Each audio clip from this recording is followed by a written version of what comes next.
This Family Life News podcast is made possible by the support of listeners like you. It's the Noon Report from Family Life, bringing a Christian worldview to what's happening in New York, Pennsylvania, across the country, and around the world. Weather with Kevin Williams, plus special features and reports with the Family Life News team. Now, here's what's happening. Heat relief. Good afternoon. Welcome to the broadcast. That heat dome is about to burst, and that is welcome news for millions of us who've been sweating it out in record high temperatures the past few days. It's the feeling of like walking into an oven. It is really hot. Meteorologist David Parkinson says hang in there. Cooler days lie ahead. Big change is going to come by Friday, so you may be only 75 degrees for your high temperature on Friday. That's a 25 to maybe as much as a 30-degree drop up and down the Northeast. It got so hot yesterday, the highway actually buckled on Interstate 390 in Livingston County, New York. Heat stroke, by the way, kills about 1,200 Americans every year. Such a public health risk that the U.S. Natural Hazard Statistics database has shown that the 30-year average for annual deaths from heat stroke now exceeds the combined total for other natural hazards, including tornadoes, hurricanes, and floods. So this is a very serious concern. Dr. Ari Epstein at Highland Hospital in Rochester. Kevin Williams tells us when we'll start to really feel the heat relief a little later in his forecast. After 12 days of war, the Israeli-Iran ceasefire appears to be holding still. Speaking through an interpreter today, Israeli Prime Minister Benjamin Netanyahu heaped praise on President Trump for bringing peace to the Middle East. Citizens of Israel, on your behalf, I thank my friend President Trump and the U.S. for their part in defending Israel and in removing the Iranian nuclear threat. At a NATO summit in the Netherlands, President Trump seemed confident that Iran will not be making nuclear weapons anytime soon. I'll tell you, the last thing they want to do is enrich anything right now. They want to recover. National security expert Dr. Rebecca Grant says the president deserves a lot of credit for Saturday's surprise strikes on 3 Iranian nuclear sites. It is a complete change. He has taken out an emergent nuclear power, and the whole world is safer. Still, an early assessment from the Defense Intelligence Agency insinuates that Iran's nuclear weapons program was set back months, not years, by the U.S. attack. Defense Secretary Pete Hegseth calls that assessment flat out wrong. He thinks the U.S. attack obliterated Iran's ability to create any more nukes.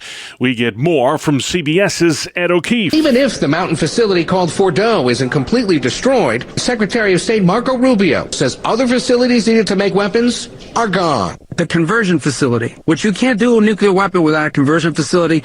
We can't even find where it is, where it used to be on the map. The White House says the Iran intel report was confidential and should not have been leaked. Senior Trump administration officials now vow to move heaven and earth in discovering and then punishing whomever leaked that report. Iran today executed 3 secret agents with the group Mossad, that's Israel's elite spy agency. The Islamic regime also claims to have rounded up and arrested over 700 individuals who are aligned with Israel. Mideast scholar Rebecca Heinrich says that is typical of the theocratic thugs who rule Tehran. Under this Iran regime, it's really a jihadist regime and has been the most aggressive and active state sponsor of terrorism and instability throughout the Middle East. She thinks most Iranians would support regime change in their own country. The Iranian people are the ones that are going to have to do it, but clearly we would want a secular regime that granted security and freedom and blessed the Iranian people and did not oppress the Iranian people. The 3 Mossad agents were hanged today in Urmia, that's a city in northwestern Iran, near the border with Turkey. Iran, by the way, is the world's second most prolific executioner, second only to communist China. The 32 nations that make up NATO agreed today to pay more to protect Europe from bad actors like Iran, Russia, and China. RNC analyst Danielle Alvarez. This is the first chapter in a book titled Peace Through Strength. NATO states today voting to raise their defense spending from 2% to 5%. Former NATO Secretary General Jens Stoltenberg. This is a historic decision and historic achievement for NATO and for the United States. The North Atlantic Treaty Organization, by the way, was formed in 1949 to counter Soviet communism after World War II. Let's talk politics next. Big news in the Big Apple. Andrew Cuomo conceding defeat to a 33-year-old self-proclaimed socialist in the Democratic primary for mayor of New York City. Tonight was not our night. Tonight was Assemblyman Mamdani's night. Zohran Mamdani is a far-left politician who polled well with younger voters. He put together a great campaign, and he touched young people and inspired them and moved them and got them to come out and vote. Cuomo may run for mayor in the general election as an independent. The current mayor, Eric Adams, is planning to do just that. He spoke this morning to Fox News and blasted last night's winner, Zohran Mamdani. He's a snake oil salesman. He will say and do anything to get elected. Adams says Mamdani wants social workers to replace the police and institute a $30 an hour minimum wage in New York City. Still to come on the Noon Report, Christian Camp weathers the storm, a new school for JT, and power problems in PA. Good afternoon. I'm Kevin Williams, taking the edge off the intense heat today with cooler weather on the way. Some rain, too, is in the forecast. Details are straight ahead. We'll see you in 10. All right, Kevin, we'll see you then. Let's check the stories that are making news today where you live, all across New York and Pennsylvania. 2 floods in 3 years decimated the Jasper-Troopsburg High School in New York's southern tier. There hasn't been any school there in 4 years. The building has sat vacant since August of 2021. JT students have been meeting ever since then in next-door Greenwood, some 7 miles down the road. Superintendent Jason Oliver says FEMA has finally agreed to pitch in $55 million toward the construction of a new school in Jasper. And so we're working through the process of acquiring land and developing plans to do so. We're thrilled for what this means for our students and our community. But, we're also cautiously optimistic. We're taking it one step at a time and doing the best we can to not get ahead of ourselves. Flooding from tropical storms Fred and Debbie caused significant damage to the JT High School in 2021 and then again in 2024. The superintendent says the process of purchasing land and building a new school could take up to 4 years to complete. There are massive power outages still south of Harrisburg in south central Pennsylvania. In Adams County, thousands have no electricity as the region continues to reel from record heat. Some have been without power since Sunday. Lee Byers is a volunteer firefighter in Bendersville, Pennsylvania. Usually, the power's out for maybe 3 hours or something like that. This is an unfortunate situation where we're having now where the power's out for several days. Kayla Schmidt with ABC 27 says fires at 2 electric substations are what sparked those widespread outages. Here at Bendersville Community Fire Department, they say they are working diligently to get more resources for the days ahead. Now, the outage in this area, officials are calling, quote, catastrophic. It could be late tomorrow before the lights are back on in Adams County, Pennsylvania. Power is back for most of storm-wrecked Oneida County, New York after a killer twister Sunday morning. Earlier today, spoke with Steve Clark. He's camp director for the Delta Lake Bible Conference Center in Rome. It took a direct hit from the storm. As a camp director, how do you bounce back from those things that just you can't control the weather?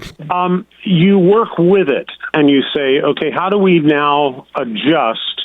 A fierce thunderstorm came through and rocked us this past weekend just before we're ready to start family camp. It's how do you adjust? You're on a power outage for 48 hours. How do you adjust And how do you move your staff in a new way when you have to cancel a program and make it work? It's all about being flexible. Yeah. And after all, isn't that a lot of what life calls of us anyway? That's Camp Director Steve Clark speaking to Family Life News. Delta Lake sustaining significant damage from the storm, but should be ready to go for family camp. Starts next week there in Rome, New York. Primary results are in from last night's Democratic mayoral races in Buffalo, Rochester, and Syracuse. In Buffalo, State Senator Sean Ryan defeated acting Mayor Chris Scanlon by 11 points. Holy cow! This is incredible! And in Rochester, the current mayor, Malik Evans, is a step closer to a second term. Rochester, it's a new season. And it is a new day. And in Syracuse, the deputy mayor, Sharon Owens, posted a big win last night over her Democratic rival. My message resonated with the Democratic voters of Syracuse. If elected, Walsh would become the first black mayor in Syracuse history and just the second woman to hold that post. The Pennsylvania Senate has passed in a unanimous vote yesterday a measure that would expand no-cost breast cancer screenings. The bill would require health insurance companies cover the cost for mammograms. There's a lot of folks that don't go to the doctors. They don't check for lumps because they can't afford to go to a doctor. So now with today's legislation, Senate Bill 88, they don't have to worry about it. The barrier is gone. That's Democratic State Senator Christine Tartaglione. The bill now heads to the Pennsylvania House for consideration. Let's pause next and switch gears. Time for sports. Time for the 2-minute drill. Right here on the Family Life Noon Report. Good afternoon, I'm Randy Snavely. Bob, it was not a good night for the regional teams in Major League Baseball. They all lost. Let's begin in Cincinnati, where the Reds walked it off against the Yankees 5-4 in 11 innings. Gavin Lux won the game with a pinch hit RBI single to give the Reds their third straight victory. Chase Burns made an impressive Major League debut, becoming the first pitcher ever in the expansion era to strike out the first 5 batters of the game. For New York, it was their 9th loss in 12 games. The Mets lost their third straight, falling to the Braves 7-4. Tough to win when your pitchers give up 9 walks. Atlanta scored 5 times in the 6th inning to wipe out a 3-0 deficit, and they held on from there. The Braves are now 5-0 against the Mets this season, with all of those wins coming in the last 8 days. Framber Valdez tossed 7 scoreless innings, and the Astros beat the Phillies 1-0. Cooper Hummel hit an 8th-inning home run for the lone run Ranger Suarez gave up. And in Milwaukee, the Buccos got crushed by the Brewers 9-3. Andrew Haney gave up 7 runs over 4 innings. Nick Gonzalez, the bright spot for Pittsburgh, he hit a 3-run home run. Elsewhere in the Bigs, picking up wins were the Tigers, Blue Jays, Rangers, Mariners, Rays, Angels, Dodgers, Cardinals, Padres, Marlins, and D-backs. The NBA draft is set to begin tonight. All eyes going to be on the Dallas Mavericks as they are expected to take Duke freshman Cooper Flagg with the first overall pick. And speaking of the NBA and the Mavs, 9-time All-Star Kyrie Irving is staying put with Dallas. Signed a 3-year deal. That is a look at sports. All righty, Randy, thank you very much. And still to come on the Noon Report, a midweek edition, Socialism in New York City, Iran Intel Report, and heat relief is coming. Hang in there, folks. Kev's got that forecast in 4 minutes. Welcome to Breakpoint, a daily look at an ever-changing culture through the lens of unchanging truth. For the Colson Center, I'm John Stone Street. Paul Ehrlich's 1968 book, The Population Bomb, warned of mass starvation and environmental collapse. And the cause of this coming apocalypse, he said, was too many babies. The only way to stave off disaster was to reduce the human population.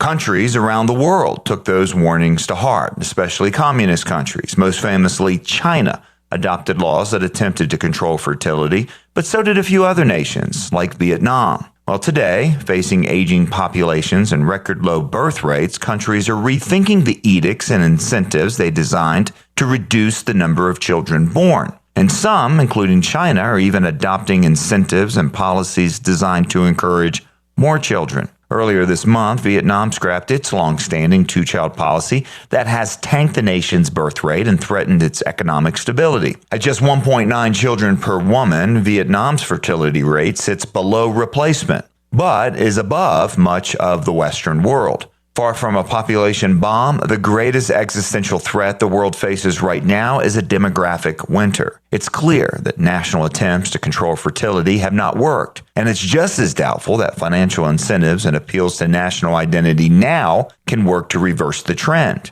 Now, there are many theories why fertility rates have been falling for so long, especially across Western nations. Affluent and educated women in the West have long been told to not want children because they would interfere with their freedom, their careers, their lifestyle choices, and their personal happiness. Some studies also point to a pretty significant gender gap in which women want babies but men do not. Thankfully, that trend seems to be changing and might even be reversing. In short, ideas can be just as powerful as policy when it comes to reducing fertility. Whether those ideas promise happiness and fulfillment, or whether it promises a way of saving the planet from ecological disaster, makes no difference in the end.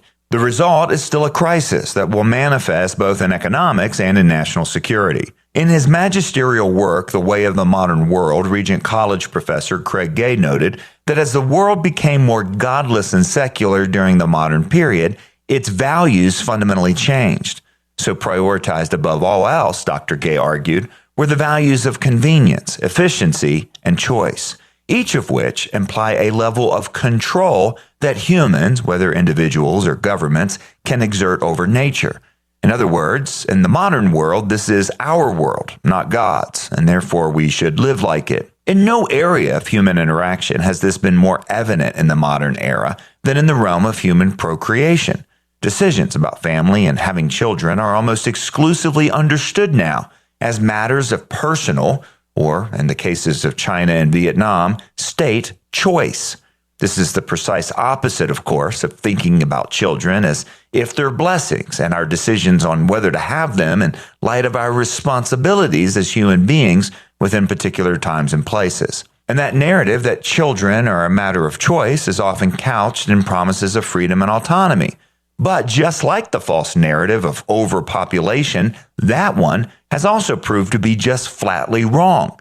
So, those individuals and societies that embrace children, despite all the obstacles and challenges that come along with them, will flourish. But those that reject children cannot and will not. For the Colson Center, I'm John Stonestreet with Breakpoint. All right, John, thank you for that. Let's head outside next. The always reliable and super dependable Kevin Williams. Here is your Family Life weather forecast for this afternoon. Clouds and sunshine, couple of scattered showers and thunderstorms in the area, with high temperatures mostly in the 80s. For tonight, tomorrow and Friday, there are clouds, scattered showers and thunderstorms.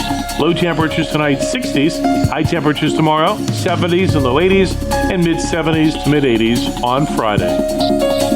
All right, Kevin, thank you for that. This is the Noon Report on Family Life. I'm your host, Bob Price. So glad you joined us today. We've got a lot to dig into. Wednesday, the 25th of June. We'll begin here. President Trump weighing in today on Iran's beleaguered nuclear weapons program. He says the surprise U.S. missile attack over the weekend was a huge success. That hit ended the war. That hit ended the war. He spoke from a NATO summit in the Netherlands today. The military action drawing praise as well from the Secretary General of NATO. I just want to recognize your decisive action on Iran. Thank you. You are a man of strength, but you're also a man of peace. The White House is dismissing an early intelligence report that claims Iran may have dodged a bullet in that U.S. strike. Correspondent Jared Hill. The report says last weekend's strikes on 3 Iranian nuclear sites may have only set their program back a few months.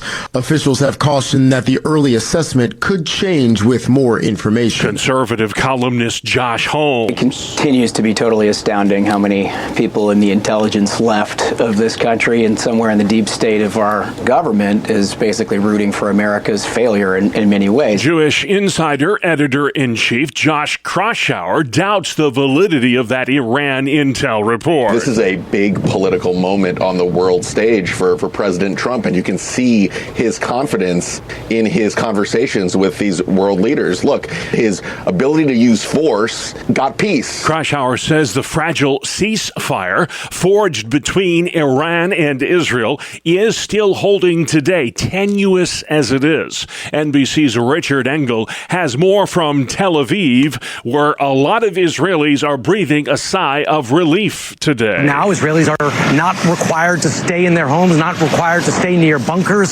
Schools are back open. Cafes and restaurants are open. People are out on the streets. The beaches here in Tel Aviv also back open. Each side is claiming victory after the U.S.-backed cessation of hostilities. Mideast peace envoy Steve Witkoff says talks between Washington and Tehran are, as they say, ongoing. President Trump's border czar says Iranian terror cells are a significant threat to these United States. Here's reporter Brian Shook. Tom Homan's comments come after the U.S. got involved in the ongoing Israel-Iran conflict and bombed Iranian nuclear sites. Homan suggested the cells are involved in a lot of crime and stressed the importance of border security at this time. His comments also follow a warning from Customs and Border Protection that the threat of sleeper cells in the U.S. has never been higher, but it cited no specific threats. I'm Brian Shook. New data suggests that most of the people arrested by ICE agents this month in Los Angeles had no criminal records. Over 700 individuals were apprehended by federal immigration officials between June the 1st and June 10th. The majority of them were working-age men. Nearly half were Mexican. Most were not convicts. Recently, the Ninth Circuit Court of Appeals upheld the legality of President Trump's decision to bring in federal troops to quell the riots that resulted from those ICE arrests. A self-proclaimed socialist was the winner last night in the Democratic mayor's race in New York City. My friends, we have done it. I will be your Democratic nominee for the mayor of New York City. The primary win by 33-year-old Zohran Mamdani was a stinging defeat for former New York Governor Andrew Cuomo. These New Yorkers seemed shocked by the results. I don't know. I think it's just low-informed voters, to tell you the truth. So I'm not really surprised. I was happily surprised. He's not the other guy. I'm surprised that Cuomo is out. I guess he ran a good campaign, but the guy has absolutely no experience. Zohran Mamdani wants to replace the police with social workers and institute a $30 an hour minimum wage. New York City business owner Richie Tamero says that simply will not work in the Big Apple. We need a mayor that's going to reinvigorate the economy and have common sense, and he just doesn't have common sense policies. It's awful. The ex-governor Andrew Cuomo may still run for mayor as an independent in the fall. The current mayor, Eric Adams, has already announced he's running as an independent. More than 120 million of us, U.S., are under extreme heat warnings again today. For huge sections of the East Coast, it's been a sweltering start to summer, leaving many Americans from Boston to the Big Apple trying to manage. It's very hot. We feel like we're melting. Really, really hot and really, really humid. You checked your phone a second ago. What'd it say? 101. More than 60 different cities recording record highs yesterday, topped by Newark at 103 and Manchester and Boston at 102. In all, 150 million under heat alerts Tuesday, stretching from Maine to eastern Texas. Correspondent Sam Brock, a new Texas law bans forced diversity, equity, and inclusion programs in public schools. It's something that's been long championed by conservative groups. The Texas Public Policy Foundation says DEI has no place in school because it presents a distorted view of American history That new Texas law takes effect in the fall. Health and Human Services Secretary Robert Kennedy Jr. is urging all Americans to wear high-tech devices that track their health. We think that wearables are a key to the MAHA agenda, making America healthy again. My vision is that every American is wearing a wearable within 4 years. A wearable is a gadget like a Fitbit or an Apple Watch that allows folks to monitor in real time things like blood pressure, glucose levels, or the heart rate. Longtime NFL quarterback Aaron Rodgers says he's, quote, pretty sure he's hanging up the cleats for good after the upcoming season. Rodgers, who signed with the Pittsburgh Steelers this month, made that comment on ESPN's The Pat McAfee Show. The four-time NFL MVP is entering his 21st season in the league. Rodgers led the Green Bay Packers to a Super Bowl title back in 2010. He is 7th all-time in career passing yards and 5th when it comes to passing touchdowns. You're listening to the Noon Report for a Wednesday on Family Life, and next at noon, we're taking a closer look at the proliferation of sports betting. Family Life's Martha Menikis Foster is speaking with pastor, professor, and former Division I college football star, Dr. Rashawn Frost. Here's some of their conversation. It really took off in 2018. The U.S. Supreme Court struck down the Professional and Amateur Sports Protection Act. What the Supreme Court did in striking down what they call PAPSA, they left the issue to the states to decide. Mm-hmm. As of last year, actually, 2024, 38 states, including the District of Columbia, they have legalized sports betting. And on top of that, it's on the ballots of several other states. So because we're not generally, I feel, hearing about the dangers of gambling in church, how dangerous is gambling morally, spiritually, financially? And if we're community-minded and Jesus calls us to be very concerned about our neighbors, how can easy access gambling hurt not just individuals, but entire communities? You're right. Unfortunately, we don't speak as a church about gambling or the dangers of gambling anymore. And there are several problems. Moral dangers, the spiritual dangers, the financial, and I would also add relational as well. They actually overlap. So I always like to start with the great commandment. To love the Lord your God with all of your heart, mind, soul, and strength. And then to love your neighbor as yourself. The problem with gambling is that it thrives on idolatry. It thrives on covetousness. It places the love of money above the love of God. Sports betting does a lot to damage people. Here's the danger that we really need to talk about. There's actually an increase of male to female inter-partner violence. There's actually an 11% increase. So you're finding that Super Bowl weekend, because of sports betting, there's going to be an increase in domestic violence. Oh my. That changes the mood and the finances of somebody who already has a history of domestic violence. Right. So you got the inter-partner violence, you got family violence. Mm-hmm. Also, those who engage in sports betting also binge drink at disproportionate levels than those who don't participate in sports betting. We're seeing physical and emotional health problems, and that's not even talking about the financial strain. Mm-hmm. It's bad not only for the individual, but for families and communities as well. There's an increase in bankruptcy rates, debt collections, debt consolidation loans, auto loan delinquencies. And it goes back to the passage where Jesus says, what profits the man to gain the whole world and yet lose his soul? Yeah. Is it worth it? So, Rashawn, what encouragement can you offer to listeners who realize that what they started playing around with, thinking it was not going to be a problem, has progressed to something more difficult to stop? This is where I put my pastor hat on.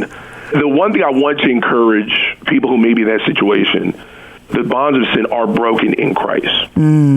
That Christ breaks the chain of our addictions, because it is an addiction.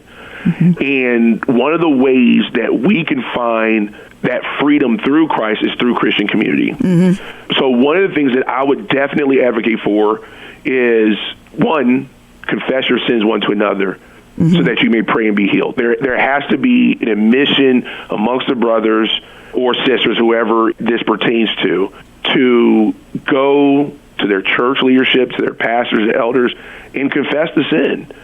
But confess it with also the asking of help, because it becomes an issue of accountability.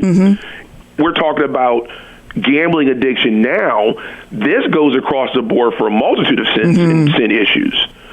So the idea is part of the body of Christ through the local church is to provide a means of grace by which believers can find that freedom. The local church should be a place where people can feel safe to confess your sins to brothers and sisters and find the help they need to live in the freedom that Christ provides. That is Dr. Rashawn Frost on the proliferation of sports gambling today and the impact it is having on our families. This is the Noon Report for Wednesday on Family Life. Good afternoon. Here is your Family Life regional weather forecast. The area of high pressure, the so-called heat dome that has allowed our temperatures to soar of late, is slowly shifting south and diminishing. And the result, our temperatures are heading down. Also heading down, though, will be some raindrops for some. For this afternoon, clouds and sunshine, a couple of scattered showers and thunderstorms in the area, with high temperatures mostly in the 80s. For tonight, tomorrow and Friday, we have clouds, scattered showers and thunderstorms. Low temperatures tonight, 60s. High temperatures tomorrow, 70s and low 80s, and mid-70s to mid-80s on Friday. All right, Kevin, great work at the Weather Center. Thank you as always. Finally, at noon today, a SpaceX Dragon capsule lifted off early this morning from the Kennedy Space Center in Florida. Here's what it sounded like. 3, 2, 1, ignition, and lift off.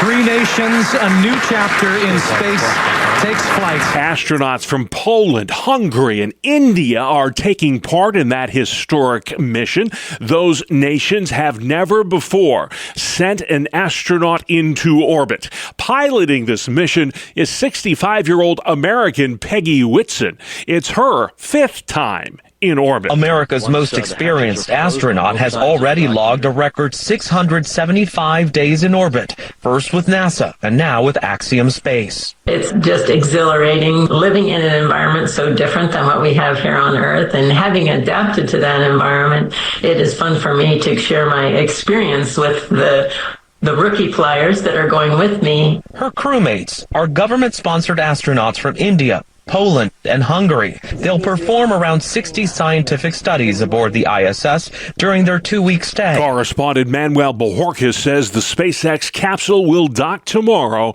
with ISS. And that's our world, the world we live in. Wednesday, the 25th of June. I'm Bob Price. Family Life News. You've been listening to the Noon Report, heard weekdays on Family Life. Thank you for listening.